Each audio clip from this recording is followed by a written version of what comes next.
Right ఆర్థిక సంక్షోభంలో కూడా అద్భుత బడ్జెట్ ప్రవేశపెట్టిన ఘనత కూటమి ప్రభుత్వానికి దక్కుతుందని ఎమ్మెల్యే నల్లమిల్లి రామకృష్ణారెడ్డి అన్నారు. ఆర్థిక సంక్షోభంలో కూడా వృద్ధి రేటు నమోదయ్యే విధంగా బడ్జెట్ రూపొందించినట్లు చెప్పారు. బడ్జెట్ అంటే కేవలం ఆదాయ వ్యయాల వివరాలను వెల్లడించడం కాదని, రాష్ట్ర ప్రజల ఆశలను నెరవేర్చే విధంగా రాష్ట్రానికి ప్రజలకి ఒక రోడ్డు మ్యాప్లా ఉండే విధంగా బడ్జెట్ రూపొందించారని తెలిపారు.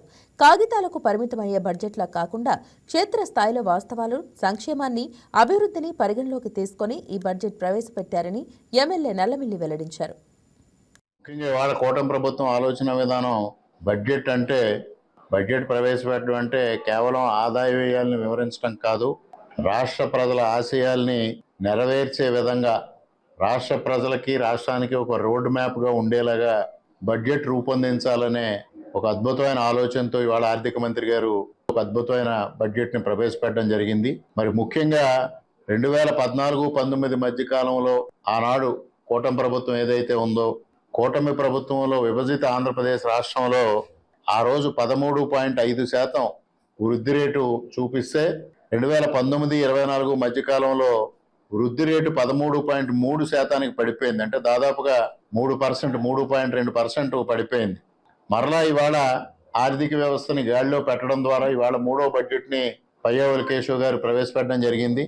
మరలా ఈరోజు 11.75 వృద్ధి రేటు నమోదయ్యే విధంగా ఇవాళ తీసుకోవడం, ముఖ్యంగా రెండంకెల వృద్ధి రేటు నమోదయ్యే దిశగా ముందుకు తీసుకెళ్ళడం ఇవాళ సాధ్యం అవుతుంది అనేది కూడా ఈ సందర్భంగా తెలియజేస్తూ, ఇవాళ స్వర్ణాంధ్ర విజన్ 2047కి బాటలు వేస్తూ ఈరోజు ఆర్థిక విధ్వంసం ఎదుర్కొన్న రాష్ట్రాన్ని గాడిలో పెట్టడం కోసం పెద్ద ఎత్తున ఈరోజు కార్యక్రమాలు తీసుకోవడం కూడా జరిగింది. కాగితాలకే పరిమితం అయ్యే బడ్జెట్ కాకుండా క్షేత్రస్థాయిలో వాస్తవాన్ని, క్షేత్రస్థాయిలో సంక్షేమాన్ని, క్షేత్రస్థాయిలో అభివృద్ధిని చేసే దిశగా ఈరోజు బడ్జెట్ని ప్రవేశపెట్టడం జరిగిందనేది కూడా ఈ సందర్భంగా తెలియజేస్తా ఉన్నా. ముఖ్యంగా ఏదైతే సూపర్ 6 హామీలు ఇవ్వడం జరిగిందో, సూపర్ 6 హామీలన్నిటికీ సరిపడా నిధులు ఈరోజు బడ్జెట్లో అన్నిటికీ కేటాయించడం జరిగింది. ముఖ్యంగా వ్యవసాయానికి కూడా పెద్దపీట వేయడం జరిగింది, వైద్య ఆరోగ్య రంగానికి పెద్దపీట వేయడం జరిగింది. ముఖ్యంగా విశాఖ ఈరోజు ఏదైతే ఒక డేటా సెంటర్గా ముందుకు వెళ్తా ఉందో అక్కడ ప్రణాళికలు రూపొందించి విశాఖ పరిసర ప్రాంతాలు ప్రణాళికలు అభివృద్ధి చేయడం కోసం దాదాపుగా 28,000 కోట్ల రూపాయలని ఇవాళ కేటాయించడం జరిగిందనేది కూడా ఈ సందర్భంగా తెలియజేస్తా ఉన్నా. ఇది ఒక జనరంజకమైన budget.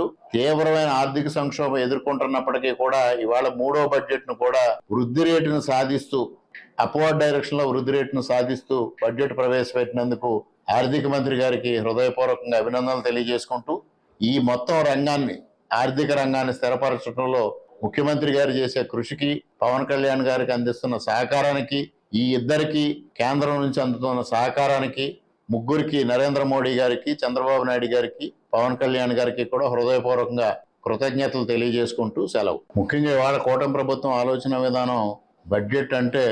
Please subscribe to YK TV Network. Please subscribe to YK TV. Please watch YK News. Don't forget to subscribe YK News channel.